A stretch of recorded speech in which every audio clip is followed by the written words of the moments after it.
We have now the next session from the Caribbean. Loretta Green-Williams is introducing her group of people. Loretta is the founding director from Women of Concern of Professional and Strategic Conscious Network. It's a vision to extend initiatives that will enhance gender equity through socioeconomic constructs, with a focus of women's health, education, community development, and global sustainability. Her network provides its members with multiple platforms that are compatible with their community. Loretta was the first person in history of the University of San Francisco to receive certification in ethnic studies. Congratulations a couple of years later, Loretta. And she's also the founder of the Caribbean Diaspora Professional and Business Association. Loretta, the floor is yours and to your people. Thank you. Thank you very much. Good afternoon, good morning, good evening, and wherever you are, greetings, greetings. Thank you so very much, Dr. Bino, for allowing us to be a part of this important and prolific discourse. We're excited because we have two representations from the Caribbean. I'll be extending the third part since I am of Jamaican lineage and identifying women in the capacity of liberatory practices that will enhance gender equity and equality. Our first guest that you heard a little from prior is Sian Young. She is from Trinidad and Tobago, and she's doing profound work in reference to environmental sustainability. Sian, the floor is all yours. Thank you very much, Loretta, and hello once again to everyone. I will say, if you guys stop hearing me at any point in time, please do let me know. Sometimes my mic gets a bit wonky and cuts off in the middle of me speaking. So hello everyone again. I am Sian Young from Trinidad and Tobago, and I am a social innovator, entrepreneur, and pioneer, leading an organization called Siel Environmental, and we specialize in waste management, education, and training. And as I said before, our mission is to transform the way you think and act towards waste. And we do this through what we call our 3 buckets, our waste education and literacy program for children and youth. So we do a lot of work with community groups, with schools, all centered around our children's book. And we also facilitate programs. We do waste education courses and training for individuals and corporate businesses, both in the online and in-person formats, like for an introductory course on waste management with the University of the West Indies, St. Augustine campus, as well as teaching people how to compost at home. And we also provide a third bucket. We also do waste education consultancy and food waste strategy, which is a huge issue in the Caribbean region. Food and organic waste has been the #1 waste type for us all for many years, and it continues to be. And so more emphasis needs to be placed in this space, hence the reason why we have decided to enter. So I want to center my talk around sustainability in the Caribbean region, environmental sustainability specifically, and the direction that we are heading.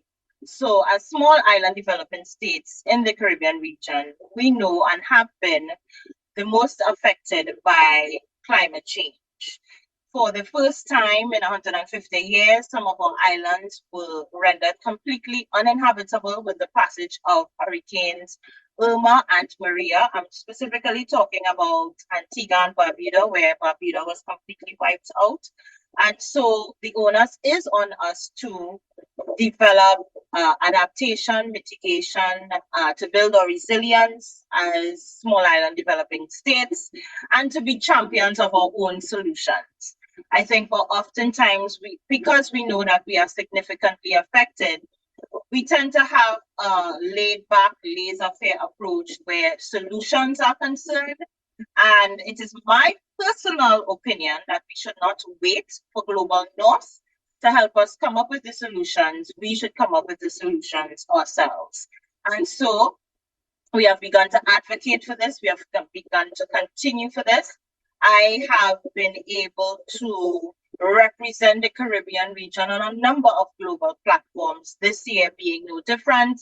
I was selected as the first Sian fellow from the Caribbean region for Climate Resilience Program for social innovators and impact-driven entrepreneurs in Latin America and the Caribbean, and also the first Caribbean entrepreneur to be a part of the WOCPSCN Global Entrepreneurship Program, where out of a field of 400 applicants, only 40 of us were selected. And I'm the first representing the Caribbean region, and also being in Paris, France, earlier this year in May at the Change Now Summit, and being selected as a pioneer and to be specially invited to the Pioneers Dinner at the Eiffel Tower. So I'm also here to say that the sectors that we have focused on, of course, have been climate change, renewable energy, the transportation sector, food security, and agriculture. However, I am a huge advocate for waste management. My colleagues globally at the upcoming COP, of course, is always ensuring that waste management is placed on the climate change agenda. I always say waste management is the most pervasive, however, it's the least and the last invited to the climate change table. But if we continue to ensure that we participate in reducing the waste that we generate, the emissions that are generated from waste, especially methane gas from food and organic waste, we would be able to have a huge dent in our climate change discussions. And so I continue to advocate for that. The Caribbean region is ripe for investment, and it's ripe for change in the environmental sustainability space. And as a female founder, as a founder of African descent, we are few. And so I use my own life as an example to others to get into this space. For the Caribbean region and for Trinidad and Tobago, let me be specific. In terms of organizations in environmental work, have predominantly been non-governmental, non-profit-based organizations. And so when I started my enterprise, it was not the norm. It was social entrepreneurship is not even recognized as a legal model in Trinidad and Tobago. However, we understand the concept of social entrepreneurship. When I say we, Siel Environmental, and so that is the way we operate. And we have been recognized for our work locally, regionally, and internationally.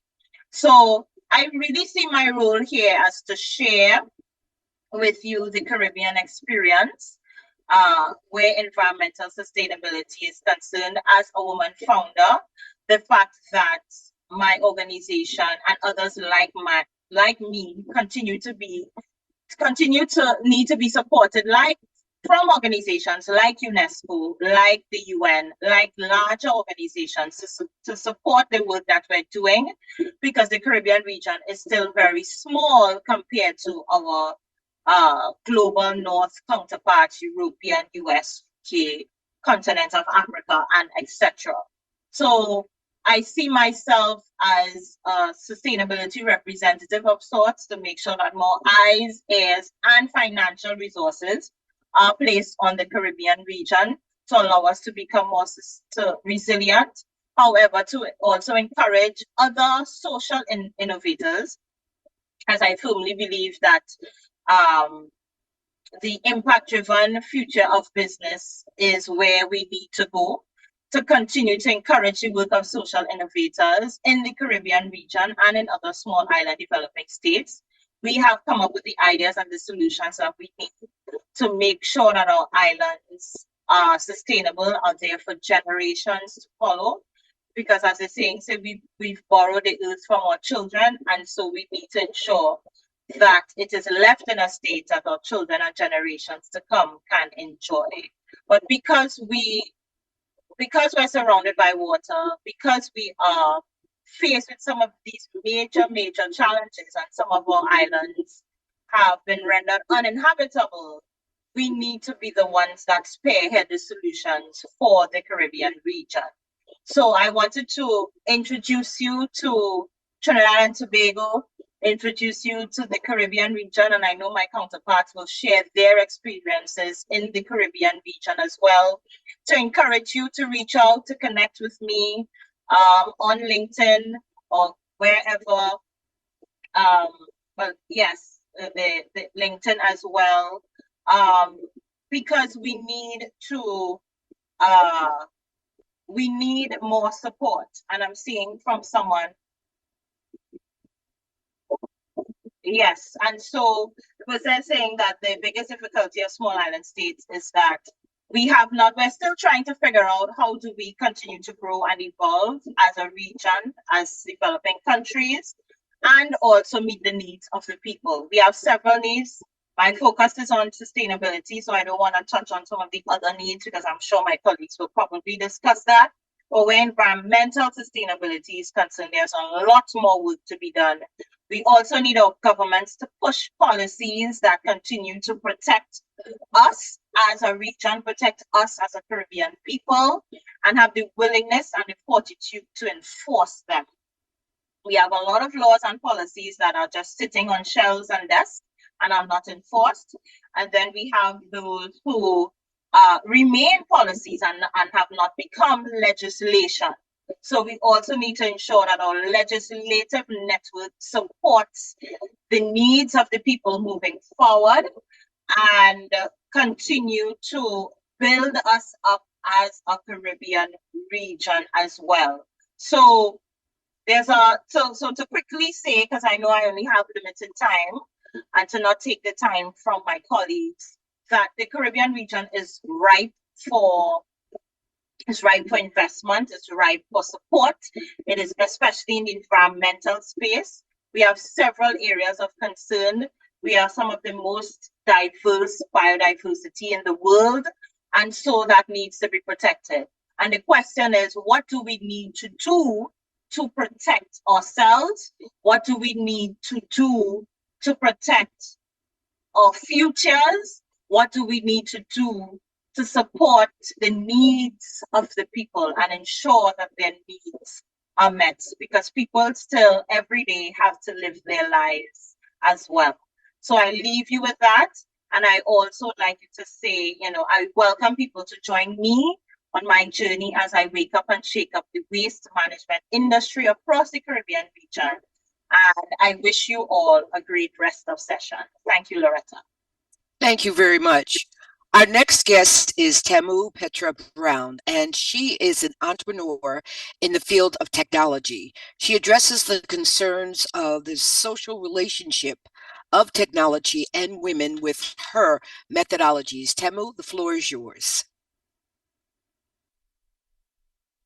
Well, good day, everyone. Just let me know if you can hear me. Yes, Chan, can you hear me?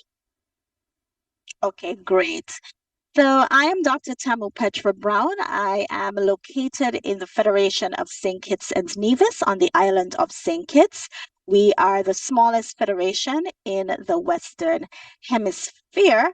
And my business is innovative education and training, but my brand and what I'm known for in the entrepreneurship space goes under Coaching by Tamu. And so when I began Coaching by Tamu, in around 2018, 2019. I began there because I realized that in our Caribbean space, for the most part, that much of the discourse in the entrepreneurship ecosystem was about the micro business, the cottage industry. Everything, even the vernacular, was about being micro and being small, and that there was a significant gap for greening models, for sustainability, for growth orientation, and that was certainly missing. And so at Coaching by Tamu, we work with Caribbean entrepreneurs in the region and in the diaspora who desire to create global businesses that deliver world-class value. And so to date, through my associations with entrepreneurship ecosystem partners such as UN, UNESCO, OAS, World Bank, etc. And through, of course, the Coaching by Tamu proprietary accelerator programs, primarily for female entrepreneurs, I have continued to realize that gap, and I continue to seek to fill that gap. So I've prepared just a small synopsis of my thoughts and my contribution today. And it's specifically about female entrepreneurs because that is my area of expertise. And so I want to talk about this idea of the constrained gazelle. So as you know, if you're in the entrepreneurship space, that the gazelle is the nomenclature that's used in the entrepreneurship literature and research for high growth ventures. And I feel like it's a fitting analogy because, especially for female entrepreneurs, right? Because gazelles are graceful, they're agile. And so similar to female entrepreneurs in the Caribbean, female entrepreneurs have to be resourceful. So the term is a fitting one. So what you find in the Caribbean is that our women, they're brimming with knowledge, they're brimming with desire, they have innovative business models that should allow them to leapfrog into high growth entrepreneurship. But the nature of the constraints of the entrepreneurship ecosystem in the region, prevent barriers. Shan, do you agree? Do you think that, we have these barriers, even though? Definitely. That has definitely been my Right. experience. Yeah. So Shan would be a constrained gazelle, right? And so I found that there was a significant gap in the practice of high growth entrepreneurship in the Caribbean region, specifically the need for many more female founded high growth ventures. And I also found that there was no model for that. Like there is nothing that existed. So what exists? We have a lot of canvases. We have a lot of theories and practices, but none of them really provide a pathway for high growth given the complexity of women's lives and the less supportive entrepreneurship ecosystem environment in the region. So I crafted and copyrighted the High Growth Entrepreneurship Roadmap. So that is the HER model. And so it's a pathway and guide for female entrepreneurs to create sustainable, high growth businesses that are steeped in the realities of their existence as a Caribbean woman. So I included climate action and sustainability on the roadmap to illustrate how sustainability, when integrated with high growth female entrepreneurship, can lead to profitability and ventures that create generational wealth for Caribbean women. So if you visit tamubrown.com, I have a whole page that shows you the model. And if you look at the roadmap, sustainability is near the end of the roadmap. And I'm often asked, well, why is it near the end? And the reason is that in the context of the Caribbean, scarce resources, high tariffs, lack of policies, like Shan said, lack of mechanisms for doing business, entrepreneurs cannot even begin to consider sustainability too early because they are faced with a lot of capacity development around green business models, right, that they require, and resources that they need to nurture and cultivate green models and sustainable business practices. Now, at Coaching by Tamu, what we are doing is working now with entrepreneurs who are already in that growth stage, right? So they are exporting already, or they are poised to export. That in itself is filled with barriers, logistic barriers, costs, supply chain, etc. But some of these women, they have broken through in the region. And so now we are in the space where we are beginning to work about the greening models, understanding readiness to access green funding, right? Partnering with institutions so that they can provide concessionary financing models for those businesses that have gone that extra step to green their business models. We're working with entrepreneurs to help them get ready, because the readiness phase is really important, because you can have an excellent business model. You can be doing great work. You can be profitable, but when we step into like the requirements to access like the Green Climate Fund, etc., there's a lot of readiness work that has to happen. And so as part of the whole movement of HER, which is really high growth entrepreneurship for women in the Caribbean region, we are working to embed sustainability in the vernacular, embed sustainability concepts in the ecosystem in the Caribbean, and really work on the readiness component so that when they move along that high growth entrepreneurship roadmap and they get to that sustainability piece, they are ready to implement. So I'll leave it there at this time, because I see that Kevin has hopped on today. Thank you very Thank much, you. Tamu. Powerful, powerful work that you're doing, as well as Sian, and I'm excited for the both of you. We have Mr. Kevin Howell, who is so dedicated that he's on the road, but still found time to be with us. Kevin Howell has created an amazing platform in reference. You're on mute. Thank you. Kevin Howell is an important component of the conversation when it comes to the connection of the Caribbean and the Caribbean diaspora and how it intersects in reference to healthcare. Kevin, the floor is yours. Morning, everybody. Thanks for having me today. Miss Green, Loretta, and team. Healthcare and health outcomes for the region is an ongoing conversation. All right. So a little bit about me. I run the Anchor Group. We're a strategic consulting firm.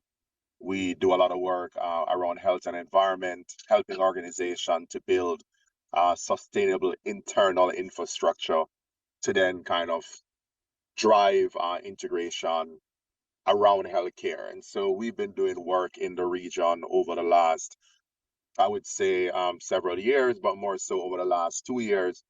We've done some real projects. We worked on the designing of the public health surveillance system for the Bahamas with a climate resilience lens. So really focusing on integrating health and environment, because we know that climate change is a huge issue for the region. Every time there's a hurricane, it leaves behind several types of communicable diseases. And so I know the Bahamas, through the Green Climate Fund, wanted to really look at what it meant to have health and environment intersecting and ensuring that what we call support the early warning signs and be able to track where there are pervasive or repetitive issues within the country as a result of climate change. So when they talk about foodborne, vector-borne diseases, waterborne, airborne, the reality is the climate is impacting health in a lot of ways. When we think about the Caribbean, we cannot think about the Caribbean from the vantage point that all of the countries in the Caribbean have the same challenges when it comes on to healthcare, or at least are at the same kind of trajectory in their development or their retooling of their infrastructure. We can't think that at this point in time. We have to think about each island as, or clusters of island as having different needs, right? But overarching, some of the biggest needs in the Caribbean around healthcare are really similar, but different islands in terms of the magnitude, it might look differently. So when we think about the Caribbean, access to information, that's a big issue when it comes on to healthcare. Technology, access to technology, within the kind of primary care infrastructure, tertiary care infrastructure, there isn't a whole lot of technology that is integrated, right? So we have a few tech, but oftentimes it's not integrated. And as a result, what we find is information has to be replicated. Sorry, forgive me. Information has to be replicated over and over again. Double work, duplication. And what we're trying to do is to reduce that double work and duplication and inherent inefficiencies in the market. Then we have capacity. Capacity is a huge issue. I know Carrefour has been doing a lot of training, a lot of work in this area. WHO has been doing a lot of work in this area, but we still have a huge capacity issue in the region as it relates to both on the administrative side, and actually more so on the administrative side than on the clinical side. But we have real capacity challenges in the Caribbean. And different countries, again, are doing different things to essentially support that and to essentially retool the clinicians and retool administration to be able to drive evidence-based interventions and evidence-based service delivery. Because when you have limited resources, you have to ensure that you are putting those dollars where the issues are. Then we have the gender issues, right? So I know today we're talking about women, but men are as much impacted by climate change and impact health, because a lot of men are outdoor workers, right? And they're in the sun every day. They're in basically the atmosphere engaging, and that essentially affects their health. But also a lot of men from an education perspective don't really pay attention. So when you talk about non-communicable diseases like cancer, like diabetes, like hypertension, those things are very, very real for the region. So it's not just a situation where we have healthcare being impacted by climate and driving the increases of communicable diseases. We also have non-communicable diseases where in a lot of cases, the inability for us to manage these diseases, to manage diabetes and hypertension, is because of lack of education. So what's going to be important moving forward is a real partnership between government, health professionals, our providers, and our community organization. Community health is the way forward, right?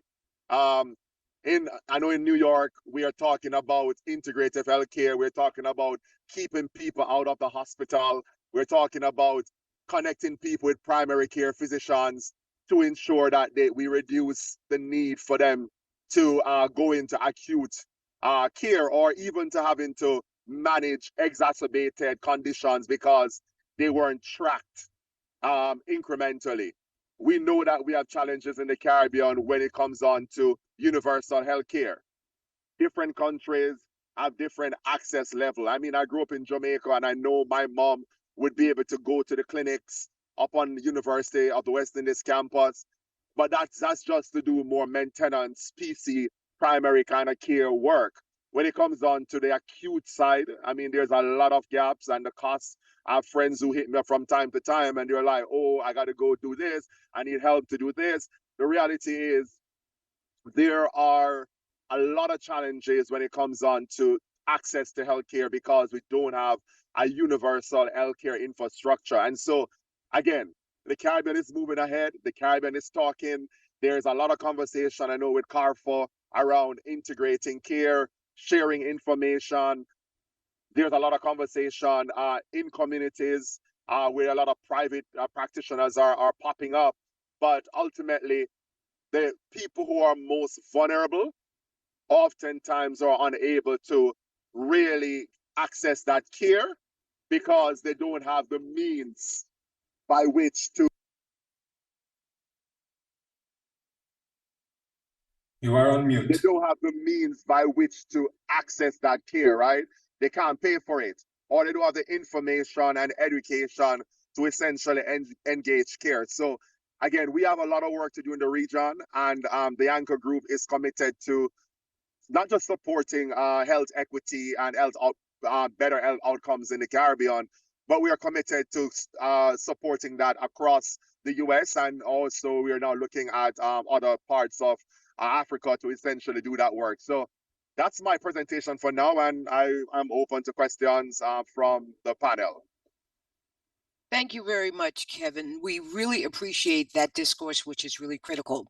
In closing out our segment, we want to incorporate WOCPSCN in our relationship in regards to global sustainability partnerships. What we've done in this capacity is we've shown how we have engaged globally communities and how we've been able to undergird and support in capacity development. We do this based on the UN SDGs, but we also do this because the origins of WOCPSCN has always been community development and sustainability. We ensure, we engage, and we assure that this transpires. While our core is gender equity and equality, we do understand that all must be included in that engagement. We look forward to greater conversations around the Caribbean. Again, because I am of Caribbean lineage, so the Caribbean region is always special to my heart. WOCPSCN has decided to engage in greater relationship with the Caribbean as we move forward in our strategy plan in 2024. Thank you, Sian, Tamu, Kevin, and thank you very much, Dr. Bino, for allowing us this time. Thank you, everyone. Yeah, thank you, Loretta and the whole team. Thank you very much for your very informative session on the situation in the Caribbean region. Now, and hope to continue to work with you in the framework of the Vienna Declaration, of course, participating in your events and you and ours. It will be a great thing. Thank you very much and have a good day.